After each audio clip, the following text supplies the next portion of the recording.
नमस्ते बेटा, आज हम पढ़ेंगे टॉपिक जो पेनक्रियाटिक जूस के बारे में, जो पेनक्रियास से सीक्रेट होता है उसके बारे में और उसका क्या मेडिकल फील्ड में या क्लिनिकल में क्या उसका इम्पोर्टेंस उसके बारे में। ठीक है। हाँ, तो हम सबसे पहले पेनक्रियास के बारे में पढ़ेंगे कि पेनक्रियास की एनाटॉमी एंड फिजियोलॉजी क्या होती है। सबसे पहले आपको ये आना चाहिए। पेनक्रियास बेटा एक देखो ऐसा कुछ डाइजेस्टिव सिस्टम होता है, आपने पढ़ा है कि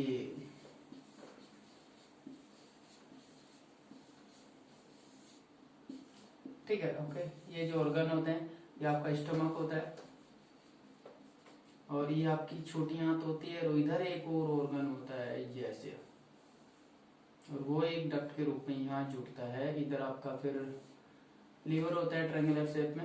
ओके, तो पेनक्रियाज देखो ऐसा ऑर्गन होता है, मैं तुम्हें इधर साइड में ड्रॉ करके बता देता हूँ। ऐसा ऑर्गन होता है पेनक्रियाज, इसके बारे में पढ़ेंगे। तो सबसे पहले हम इसकी लोकेशन पढ़ेंगे कि इसकी कौन सी जगह होता है। यह होता है बेटा अमाशय के जस्ट पीछे, बैक ऑफ स्टोमक, स्टोमक के पीछे की ओर इसकी लोकेशन होती है। यहाँ पर जो देखो शेप की बात कर रहे हैं तो ये कोई शेप नहीं है, इसलिए हमें इसको शेप की बात आएगी तो क्या नाम देंगे बताओ? इर्रेगुलर। क्या देंगे? Irregular shape. यदि इसकी लेंथ की बात करें तो ये होता है बेटा 15 सेंटीमीटर लंबा।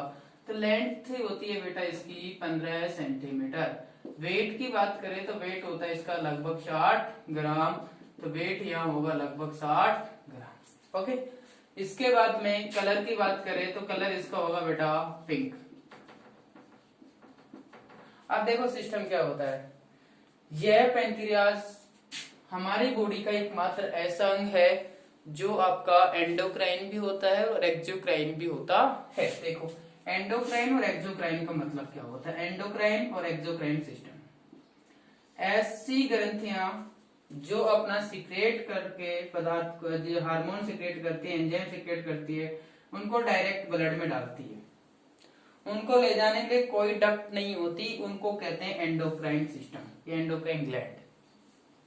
ऐसी ग्लैंड, ऐसी ग्रंथियां जो अपना सीक्रेशन पहले डक्ट में डालती है, फिर डक्ट के द्वारा यह बहकर ब्लड के अंदर जाता है, उनको कहते हैं हम एक्सोक्राइन ग्लैंड। ठीक है, तो जिनमें डक्ट होती है वो एक्सोक्राइन होती है, जिनमें नहीं होती अपना सीक्रेशन डायरेक्ट ब्लड में डालते हैं, उनको हम एंडोक्राइन कहते हैं। तो यह अंग है, यह ग्लैंड की यदि बात करें तो ये मिक्स ग्लैंड है। मिक्स ग्लैंड का मतलब होता है कि ये एक्सो भी है और एंडो भी है। अब एक्सो और एंडो क्यों है, कितना परसेंट क्या है? देखो एंडोक्राइन की यदि बात करें एक्सोक्राइन की तो 99% यह एक्सोक्राइन होता है, यह ग्लैंड। और एंडोक्राइन की यदि बात करें तो ओनली 1% ये होता है आपका एंडोक्राइन।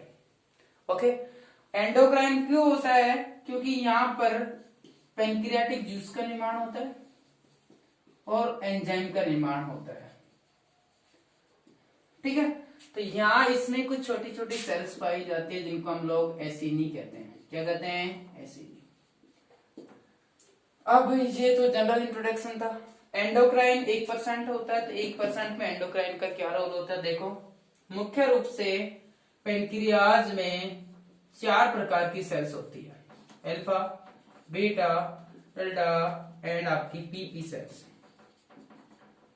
अल्फा सेल्स आपका हार्मोन का निर्माण करती है ग्लूकागॉन। बीटा सेल्स आपका हार्मोन का निर्माण करते हैं, इसका नाम है इंसुलिन। और ये सेल जो निर्माण करते हैं उसका नाम है सोमेटोस्टेटिन।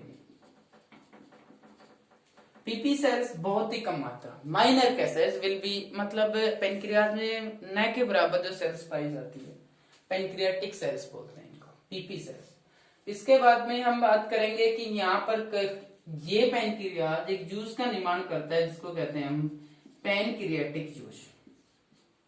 क्या कहते हैं? Pancreatic juice. ये जूस कैसे क्या होता है देखो, इसके बारे में ही बात करेंगे हम लोग। ये जनरल एनाटॉमी थी इसकी। देखो पेनक्रियाटिक जूस जो पेनक्रियाज के द्वारा बनाया जाता है वही जितना per day same to same इसका यदि कॉम्पोजिशन देखा जाए, कॉम्पोजिशन का मतलब होता है कि किससे मिलके बना होता है, तो वही वाटर होता है 99% या 95% के आसपास। 5% में आपके सॉलिड सब्सटेंस आते हैं, जिनमें सॉलिड में आपको पता है कौन कौन से, ऑर्गेनिक और इनऑर्गेनिक। अब वही सेम टू सेम इनऑर्गेनिक, कार्बनिक और कार्बनिक, तो कार्बनिक में तो वही आएंगे, और कार्बनिक में आपके यहाँ एंजाइम्स आएंगे। क्या आएंगे? एंजाइम्स। यहाँ आपके सोडियम पोटेशियम वो पहले आते हैं, वो के वही आएंगे बेटा, जो इनऑर्गेनिक कंपोनेंट होते हैं बॉडी के। ठीक है, ये जूस कैसे आता है, कैसे फंक्शन करता है, जैसे देखिए ये आपका स्टोमक है, ओके, इधर आपका लीवर है, ये लो, और इधर आपका, यहां पर आपका होता है गॉल ब्लैडर। अब कैसे काम करता है वो देखिए। पहले तो यहां से एंजाइम देखो, यहां से 3 प्रकार के एंजाइम रिलीज होते हैं। ऐसे एंजाइम जो प्रोटीन का डाइजेशन करते हैं उनको प्रोटीयोलाइटिक कहते हैं, जो लिपिड का करते हैं उनको लिपोलाइटिक कहते हैं, और एमिनोलाइटिक्स। 3 प्रकार के एंजाइम्स यहां से रिलीज होते हैं। वन बाय वन सभी के बारे में पढ़ेंगे। अब काम कैसे करते हैं सुनिएगा। यहाँ पर क्या सिस्टम होता है, ये गोल ब्लैडर है, यहाँ से स्टोर होता है, ये लीवर के अंदर, लीवर से होती है एक ऐसी डक्ट आती है, लीवर से जो आती है वो हिपेटिक डक्ट होती है, ये पेनक्रियास से आती है, ये पेनक्रियाटिक डक्ट होती है। ये दोनों आपस में मिलती है, और आपस में मिलने के बाद में ये छोटी आंत का जो ड्यूडेनम पार्ट होता है, छोटी आंत का ड्यूडेनम पार्ट होता है, वहां पर आकर खुलती है। जहां पर आकर खुलती है आंत में, उस पार्ट को एम्पूला कहते हैं। क्या कहते हैं? एम्पूला। समझ गए? लीवर से आती हिपेटिक डक्ट जो लेके आती, इधर से पेनक्रियाटिक डक्ट, और ये दोनों मिक्स होकर के ये जब खाना आता है, फूड जब आता है यहाँ से डाइजेस्ट होके यहाँ, तब ये एंजाइम आपका पेनक्रियाटिक जूस यहाँ आता है। पेनक्रियाटिक जूस में आपके एंजाइम्स होते हैं, यहाँ आता है तो भोजन का डाइजेशन करता है छोटी आंत में। अब वो देखिए कौन कौन से एंजाइम होते हैं, किस किस का वो डाइजेशन करते हैं। वन बाय वन सारे एंजाइमों के बारे में पढ़ेंगे। सबसे पहले हम बात करेंगे ट्रिप्सिन, ट्रिप्सिन एंजाइम के बारे में। ट्रिप्सिन एंजाइम होता है बेटा जो प्रोटीन का डाइजेशन करता है। सिंपल सिंपल लैंग्वेज में सुनो, प्रोटीन को अमीनो एसिड में कन्वर्ट करता है, इसलिए एक प्रकार का प्रोटीयोलाइटिक एंजाइम। ट्रिप्सिन बॉडी में 2 फॉर्म में होता है, काइमोट्रिप्सिन और ट्रिप्सिन। काइमोट्रिप्सिन बेटा इनएक्टिव फॉर्म में होता है, काम नहीं करता है इनएक्टिव फॉर्म में। ट्रिप्सिन बॉडी में एक्टिव फॉर्म में होता है, तब काइमोट्रिप्सिन ही ट्रिप्सिन में कन्वर्ट होता है। ये काइमोट्रिप्सिन ट्रिप्सिन में बनता है, तब इनएक्टिव क्या हो जाता है? एक्टिव हो जाता है। बनता कब? इसको बनाने के लिए एक एंजाइम की आवश्यकता होती है, इसको हम एंटेरोकाइनेज कहते हैं। तो एंटेरोकाइनेज एंजाइम की उपस्थिति में इनएक्टिव काइमोट्रिप्सिन एक्टिव ट्रिप्सिन में कन्वर्ट होता है, और ये ट्रिप्सिन मुख्य रूप से प्रोटीन का डाइजेशन करता है। किसी को प्रॉब्लम? ये ट्रिप्सिन के बाद में हम पढ़ेंगे काइमोट्रिप्सिन, इनएक्टिव फॉर्म में होता है, 2,4,5 अमीनो एसिड से मिलकर बना होता है। अब ट्रिप्सिन हो गया, ये प्रोटीन का डाइजेशन में हेल्प करता है। तो इसके बाद में कई एंजाइम्स होते हैं प्रोटीन, यूरिएज जो यूरिया में कन्वर्ट करता है, urea to ammonium. Nucleus RNA DNA में पाया जाता है, तो ये इलास्टेज जो फाइबर्स को डाइजेशन करता है। तो ये एंजाइम्स होते हैं जो मुख्य रूप से प्रोटीन का डाइजेशन करते हैं। इनका ज्यादा इंपोर्टेंस है नहीं, लेकिन बनते हैं ये यहीं पे। ओके, इसके बाद में ट्रिप्सिन के बाद में हम बात करेंगे इधर। सबसे पहले हम जो लिपिड का डाइजेशन करते हैं उनकी बात करेंगे, वो है आपका लाइपेज, लाइपेज एंजाइम। पहली बात कि सर लाइपेज एंजाइम है सर, ये एक लाइपोलाइटिक एंजाइम। लाइपोलाइटिक का मीन्स होता है कि सर ये लिपिड का डाइजेशन करता है। और लिपिड में भी क्या करता है देखिएगा बेटा, ये आपका ट्राइग्लिसराइड जो फैट होता है, क्योंकि लिपिड की जो फैट होता है ट्राइग्लिसराइड फॉर्म में होता है, ट्राइग्लिसराइड को मोनोग्लिसराइड में कन्वर्ट करता है। ओके, लेकिन ये कब करता है फैट ट्राइग्लिसराइड को मोनोग्लिसराइड में? जब आपका फैट पहले इमल्सिफाइड हो चुका हो। इमल्सिफाइड का मतलब होता है कि ऐसी फैट जिसके अंदर बाइल साल्ट का मिक्स या उसके साथ में मिक्स हो चुका हो, तब जाके ये फैट का डाइजेशन करता है ट्राइग्लिसराइड से मोनोग्लिसराइड के अंदर। ठीक है, दूसरी बात, इसको ये भी इनएक्टिव फॉर्म में होता है। कई एंजाइम होते हैं जो इसको एक्टिव करते हैं। और एक्टिव कब होता है? जब आपका खाना स्टोमक से पास होकर के डुओडेनम में पहुंचता है, तब ये वहां से पेनक्रियाटिक जूस के साथ में आता है, फिर ये फैट का डाइजेशन करता है। ड्यूडेनम में कब करता है? जबकि सर फूड आ जाता है कहां पर सर? ड्यूडेनम में पहुंच जाता है, तब जाके ये इसका क्या करता है? डाइजेशन करता है। क्योंकि ये जो मैंने आपका एम्पुला जो साइड बताई थी, एम्पुला ये ड्यूडेनम था, यहाँ से कुछ आ रहा था पेनक्रियाटिक जूस, यहाँ एम्पुला कहला रहा था, और ये यहाँ पे तब आया था। तो ये ओपन तभी होता था जब फूड आता था। तो ये एंजाइम का जो ब्लड में जो लेवल होता है वो मुख्य रूप से 22 या फिर 10 से बोल सकते हैं, मुख्य रूप से 10 से 73 यूनिट पर लीटर होता है। ब्लड के अंदर इसके लेवल को हम सीरम लाइपेज एंजाइम लेवल कहते हैं। मुख्य रूप से ये एंजाइम का लेवल किन परिस्थितियों में बढ़ सकता है और किन परिस्थितियों में कम हो सकता है उसकी बात करते हैं, क्लिनिकल में बहुत इंपॉर्टेंट है। बढ़ कब सकता है? शुरू में मैंने आपको बोला था कि ये लो, ये एक सिस्टम का एग्जाम्पल था, और यहाँ पर आपका ये पेनक्रियास था, यहाँ पर आपका गॉल ब्लैडर था, और यहाँ से डक्ट आ रही थी, यहाँ से यहाँ ओपनिंग हो रही थी, ऐसा था। ओके, या तो कि सर ये कब बढ़ सकता है ब्लड के अंदर? कि सर ये जब भोजन का डाइजेशन नहीं करेगा तो ब्लड में बढ़ेगा। कब? जब सर यही स्टोन और यहाँ से पास होकर के इधर नहीं आ पा रहा हो। तो पहला बात, गॉल ब्लैडर में यदि स्टोन हो तो डाइजेशन में काम नहीं आएगा, क्योंकि इधर से इधर नहीं आएगा, स्टोर यही होता है। बाइल साल्ट नहीं आएगा तो डाइजेशन नहीं करेगा, तो इसका लेवल बढ़ेगा। तो गॉल ब्लैडर में यदि स्टोन हो या गॉल स्टेन हो तो उस कंडीशन में बढ़ सकता है। या इसके अंदर इन्फ्लामेशन हो गई हो सर यहीं पे या डक्ट में, तो उसको कहेंगे कोलेसिस्टाइटिस या सिस्टाइटिस, दोनों कंडीशन है। यहाँ इन्फेक्शन हो गया तो सिस्टाइटिस गॉल ब्लैडर में, यहाँ हो गया था कोलेसिस्टाइटिस, तो दोनों कंडीशन में इसका लेवल बढ़ सकता है। तीसरी कंडीशन, सर की पेनक्रियाज में इन्फेक्शन हो गया हो और पेनक्रियाज इसको इधर नहीं भेज रहा हो तो ब्लड में बढ़ेगा, तो पेनक्रियाटाइटिस में बढ़ सकता है।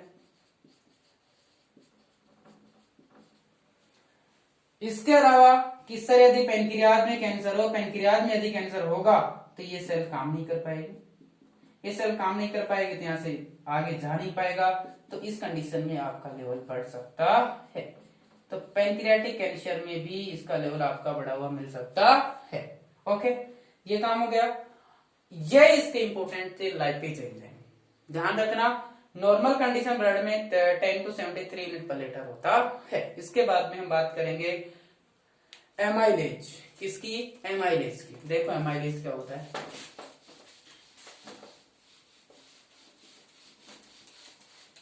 एमाइलेज अगला एंजाइम है बेटा जिसका नाम है एमाइलेज, और ये भी फैट का डाइजेशन है। तो सबसे पहले सर ये फैट का डाइजेशन करता है, इसलिए हम इस लाइपोलाइटिक एंजाइम कहते हैं। ओके, ये क्या करता है सर? ट्राइग्लिसराइड को वही मोनोग्लिसराइड में कन्वर्ट करता है, लेकिन ये भी इमल्सिफाइड फैट को करता है। बॉडी में लाइपेज एमाइलेज दो जगह पाया जाता है। एक तो सलाइवरी ग्लैंड इसका निर्माण करती है, लेकिन बहुत ही कम क्वांटिटी में करती है, इसलिए ना के बराबर कह सकते हैं। दूसरा जो लाइपेज का निर्माण होता है बॉडी में, वो होता है कहां पे? आपके पेनक्रियाज में। पेनक्रियाज में होता है तो पेनक्रियाटिक एमाइलेज कहते हैं। यही मुख्य रूप से बॉडी में पाया जाता है, यही 90% या 80% फैट का डाइजेशन करता है। अब क्या होता है? वही सिस्टम होता है कि बेटा जब फ्लूइड आएगा, जब आपका भोजन आपके ड्यूडेनम के पास में पहुंचेगा, क्रॉस करते समय वही यहां से मिलेगा, तभी भोजन का डाइजेशन करेगा। ब्लड में इसका लेवल भी वही होता है बेटा 20 to 80 यूनिट पर लीटर। सीरम के अंदर इस लेवल को सीरम एमाइलेज लेवल कहते हैं। ठीक है, अब कि सर सबसे पहले यदि पेनक्रियाज इन्फेक्शन हुआ, कोई भी कंडीशन, तो सबसे पहले इसका लेवल बढ़ेगा एमाइलेज का, इसके बाद में आपका लाइपेज का लेवल बढ़ेगा। ध्यान रखिएगा ये बात, क्वेश्चन आता है एग्जाम में कि एमाइलेज मोस्ट सेंसिटिव माना जाता है, बेस्ट माना जाता है। अब बीमारी वाली कंडीशन में ये लेवल ये नहीं रह करके 200 से ज्यादा हो जाएगा, 200 यूनिट पर लीटर से ज्यादा इसका लेवल हो जाएगा, तब यू मान लेना कि आपके पेनक्रियाटिस हो गया, पेनक्रियाज के अंदर इन्फेक्शन हो गया है। एमाइलेज का और आपके लाइपेज का दोनों का लेवल 200 से ज्यादा हो जाता है, तब इतना बढ़ जाता है, तब फिर उसको पेनक्रियाटिस, यदि नॉर्मल से ज्यादा होता है तो पेनक्रियाटिस है, लेकिन जनरली 3 गुना इसका लेवल बढ़ जाता है। ठीक है, तो सबसे पहले आता है वो एंजाइम है आपका एमाइलेज का लेवल पेनक्रियाज में सबसे ज्यादा बढ़ा हुआ मिलता है। अब कुछ कंडीशन है जिसमें इसका लेवल बढ़ा हुआ मिल सकता है। एमाइलेज का लेवल यदि बढ़ा हुआ मिला तो आपको कौन कौन सी बीमारियां हो सकती है, ये इंपॉर्टेंट है आपके लिए। फिर से वही, यदि पेनक्रियाज में इन्फेक्शन है तो इसका लेवल बढ़ा हुआ मिलेगा। दूसरी बात कि सर वही पैंक्रियाज में कैंसर है, तब इसका लेवल क्या होगा, बढ़ा हुआ मिलेगा। तीसरी बात कि सर वही गॉल स्टोन हो या फिर कोलेसिस्टाइटिस या सिस्टाइटिस हो, उस कंडीशन में इसका लेवल बढ़ा हुआ ही मिलेगा। आपको ध्यान रखें, अक्यूट पैंक्रियाटाइटिस ऐसा इन्फेक्शन जो पैंक्रियाज में कम समय के लिए होता है, 14 दिन के लिए होता है, उसको अक्यूट कहते हैं। 14 से ज्यादा डेज के लिए होता है, उसे क्रोनिक पैंक्रियाटाइटिस कहते हैं। तो क्रोनिक अक्यूट में तो पैंक्रियाज में इसका लेवल बढ़ेगा। ध्यान रखना ये क्वेश्चन दे नॉट कि अक्यूट पैंक्रियाटाइटिस में तो एमाइलेज का लेवल बढ़ेगा, लेकिन क्रोनिक में इसका लेवल क्या हो जाएगा, कम हो जाएगा। बढ़ेगा तो कितना बढ़ेगा, लगभग 3 गुना, और कम हो जाएगा 10 से। यदि 10 इंटरपलेटर से भी कम हो गया तो उसको क्रोनिक पैंक्रियाटाइटिस बोला जाता है। ठीक है, तो पैंक्रियाज के इंडिकेशन देने के लिए, पैंक्रियाज की इंफॉर्मेशन, फंक्शन की इंफॉर्मेशन देने के लिए इन एंजाइमों का टेस्ट किया जाता है। लाइपेज हुआ आपके, एमाइलेज हुआ आपके, तो ये दोनों मुख्य एंजाइम्स हैं, लाइपेज और एमाइलेज, एग्जाम में आते हैं। कब बढ़ते हैं, कब घटते हैं, तो क्रोनिक कंडीशन में ये घटते हैं, अन्यथा इन कंडीशनों में ये बढ़ते हैं। इसके बाद में कि सर पैंक्रियाटाइटिस होता क्या है, ये प्रॉब्लम आ रही। तो पैंक्रियाटाइटिस कैसे पता चलेगा किसी आदमी की पैंक्रियाटाइटिस है, तब आप इसका लिखोगे कि डॉक्टर ने लिखा कि ये टेस्ट कराइए। पैंक्रियाटाइटिस का मतलब तो यही होता है कि इंफ्लामेशन हो जाना किसके अंदर, पैंक्रियाज के अंदर। ठीक है, लेकिन आपके पास पैंक्रियाटाइटिस का पेशेंट आया, तब आपको वो कुछ इंफॉर्मेशन दिया कि डॉक्टर साहब मेरे यूं हो रहा है, ये हो रहा है, तो ऐसे कुछ बोलेगा, सुनिएगा। डॉक्टर साहब भूख नहीं लगती है, पहली बात। खाना खाने के बाद में पेट में दर्द होता है, दूसरी बात। सर डॉक्टर साहब मेरा मन सारे दिन ऐसा ही रहता है, तीसरी बात। मेरे स्टूल के अंदर, मेरी लैट्रिन के अंदर सर बहुत ही ज्यादा फैट आती है, चिकनाहट आती है। ये कुछ बातें वो बोलेगा पे, तब आपको आइडिया लगाना चाहिए कि स्टूल के अंदर फैट आ रहा है, इसका मतलब बॉडी के अंदर वो एंजाइम नहीं है जो फैट का डाइजेशन करते थे, लाइपेज और एमाइलेज नहीं है, और नहीं है, डाइजेशन नहीं कर पा रहे, तो फैट बिना डाइजेस्ट हुआ बॉडी से बाहर आ रहा है, और इस कंडीशन को हम स्टेटोरिया कहते हैं।